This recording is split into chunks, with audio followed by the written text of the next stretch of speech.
কখনো কখনো অসাধু ব্যবসায়ীদের করছেন জরিমানা, কখনো বা সিলগালা করে দিচ্ছেন বিভিন্ন প্রতিষ্ঠান। বড় ধরনের একটি আতঙ্কের নাম হচ্ছে ভোক্তা অধিদপ্তরের এডি রনি সাহেব। পাবনার বুকে যেন এখন স্বস্তির ছোঁয়া লেগেছে খাদ্য অধিদপ্তরের পক্ষ থেকে। এই রনি সাহেবের নাম যেন ছড়িয়ে পড়ছে বাজার থেকে শুরু করে লেবুর বাজার পর্যন্ত, মাছ বাজার থেকে শুরু করে মুড়ির বাজার পর্যন্ত যেন হানা দিচ্ছেন ভোক্তা অধিদপ্তরের এডি রনি সাহেব। এই রমজানে খাদ্যদ্রব্যের যেন নিয়ন্ত্রণ থাকে, এজন্যই ছুটে চলা। আমাদের পাবনা জেলায় একজন ভোক্তা অধিদপ্তরের এডি রনি সাহেব রয়েছে। তার নেতৃত্বে পুরো পাবনাই যেন এখন আতঙ্কের মধ্যে রয়েছে। এই রমজান মাস উপলক্ষে ইফতারের বাজারে জিলাপির ক্ষতিকর হাইড্রোজেন মিশ্রণ করে বিক্রি করছেন বিভিন্ন ব্যবসায়ীরা। অসৎ ব্যবসায়ীদের আতঙ্কের আরেক নাম হচ্ছে ভোক্তা অধিদপ্তরের রনি সাহেব। এই রমজানকে সামনে রেখে জানেন স্যালাইনের চাহিদাটা একটু বেশি থাকে, আর এই চাহিদার উপর ভিত্তি করেই ফ্যাক্টরি মালিকেরা বিভিন্ন ধরনের ওষুধ মিক্স করে, বিভিন্ন ধরনের প্রোডাক্ট মিক্স করে বাজারে ছাড়ছেন, যেটি মানুষের জন্য খুবই ক্ষতিকর। আর সেইগুলোর যেন চোখই পড়ছে এডি রনি সাহেবের। ভোক্তা অধিদপ্তরের এইরকম যদি অফিসার সব জেলাতে থাকতো, তাহলে বাংলাদেশের খাদ্য অধিদপ্তরের প্রত্যেকটা সেক্টরের ব্যবসায়ীরা সোজা হয়ে যেত। তাই বলছি, পাবনার জন্য যেমন গর্বের বিষয় হয়েছে রনি সাহেব।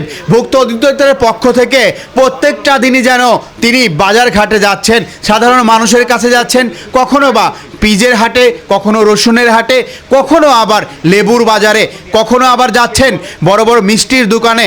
সাধারণ মানুষের যেন চক্ষু পাখি দিয়ে যা খাওয়ানো হচ্ছে এটি যেন বন্ধ হয়। এরকম রনি যেন প্রত্যেক জেলায় জেলায় থাকে, এটা যেন আমাদের জন্য আশীর্বাদ। মাপে কম দেওয়া, চড়া দামে বিক্রি, 10 টাকা কিনে নিয়ে এসে 30 টাকা বিক্রি, এই ধরনের ব্যবসায়ীর জন্য বড় ধরনের আতঙ্ক হচ্ছে এই এডি রনি সাহেব। তার নেতৃত্বে পুরো পাবনা জেলা যেন ভোক্তা অধিদপ্তর এমনভাবে লেগেছে, বাজারঘাটে যদি এক খালি কলার 10 টাকা বেশি বিক্রি হয়, ওইখানে গিয়ে উপস্থিত হন এই এডি রনি সাহেব।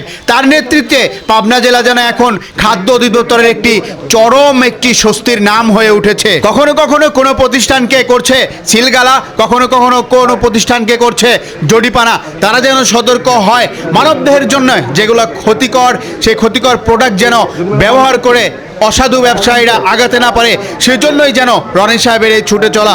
তার পাশে যদি পুরো পাবনা জেলার মানুষ থাকে, তাহলে এই খাদ্য অধিদপ্তর থেকে এই খাদ্য যারা প্রতারণা করে থাকে তাদেরকে ধরা খুবই সহজ হবে।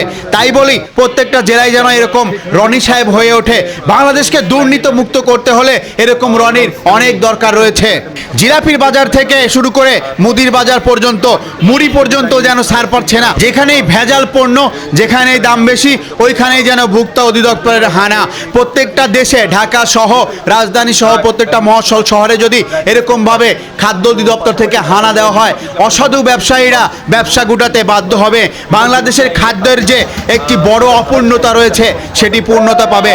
তাই বলি, এই ধরনের অফিসার প্রত্যেকটা জেলায় জেলায় যেন নিজ দায়িত্বে নিয়ে কাজ করে, এটাই হচ্ছে সাধারণ মানুষের চাওয়া পাওয়া।